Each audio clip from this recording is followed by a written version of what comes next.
আমরা দেখেছিলাম মঙ্গলবার ফলতা থানায় তাণ্ডব হয়েছিল, আর সেই খবরের আপডেট নিয়ে আমি বিশাখা শুরু করছি বাংলার খবরটির পাশাপাশি আজকে দিনের শেষে কি কি খবর উঠে আসছে। এখানে আমরা দেখতে পেলাম কি যে ফলতায় মঙ্গলবার যেভাবে বিক্ষোভ দেখানো হলো, কারণ তারা জাহাঙ্গীরকে ছাড়াতে চাইছিল, জাহাঙ্গীর খানকে অর্থাৎ স্বঘোষিত পুষ্পাকে।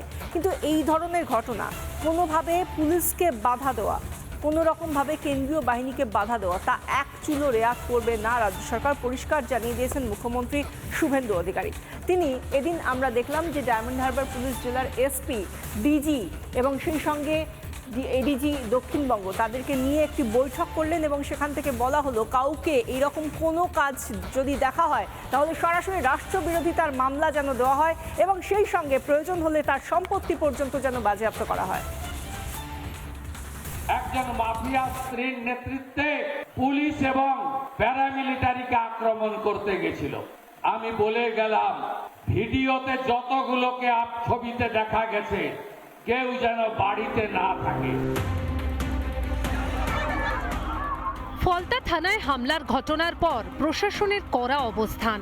ফলতার মাটিতে দাঁড়িয়ে পুষ্পা গ্যাংকে কড়া বার্তা পুলিশ মন্ত্রীর। আইনের শাসন প্রতিষ্ঠায় কোনো আপোষ নয়, পুলিশ সুপারকে নির্দেশ শুভেন্দুর। একজন মাফিয়া স্ত্রীর নেতৃত্বে পুলিশ এবং প্যারামিলিটারিকে আক্রমণ করতে গেছিল। আমি বলে গেলাম, রাষ্ট্রবিরোধী কার্যকলাপের যে ধারা আছে সেই ধারাতে এমন শিক্ষা দিন যাতে কোনোদিন কোন পুলিশ সরকারি কর্মচারী প্যারামিলিটারি তাদেরকে কেউ আক্রমণ করার সাহস না রাখে। এক সময় ফলতার ত্রাস ছিল জাহাঙ্গীর খান, ভাইপো ঘনিষ্ঠ সেই পুষ্পা এখন হাজতে। তাকে ছাড়াতে মঙ্গলবার ফলতা থানায় গুন্ডামি করে জাহাঙ্গীরের গুন্ডা বাহিনী। গুন্ডামিতে নেতৃত্ব দেয় জাহাঙ্গীরের স্ত্রী, যদিও পুলিশ সক্রিয় হতেই দেখা যায় উল্টো ছবি। এই ঘটনার পরই কড়া বার্তা মুখ্যমন্ত্রীর।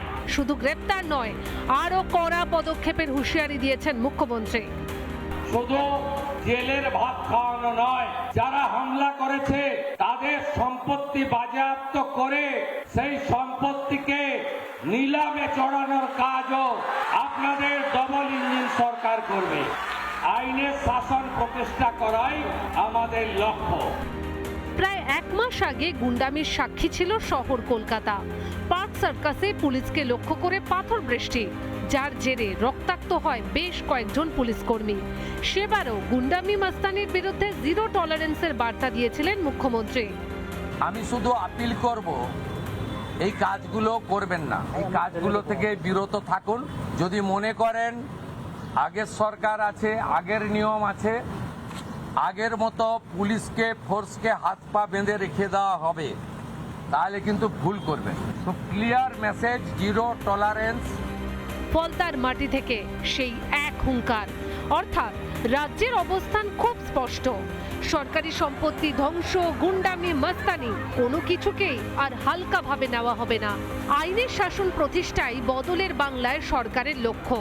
মুখ্যমন্ত্রীর বার্তাতেই স্পষ্ট, শেষ কথা বলবে আইনি। তাহলে কি এবার জাহাঙ্গীরের সম্পত্তি বাজেয়াপ্ত হবে? ইউএপিএ ধারায় মামলা হবে জাহাঙ্গীরের বিরুদ্ধে? রিপাবলিক বাংলা। নানা ধরনের কন্টেন্ট দেখার জন্য লাইক করুন, শেয়ার করুন আমাদের ফেসবুক পেজ, সাবস্ক্রাইব করুন আমাদের ইউটিউব চ্যানেল।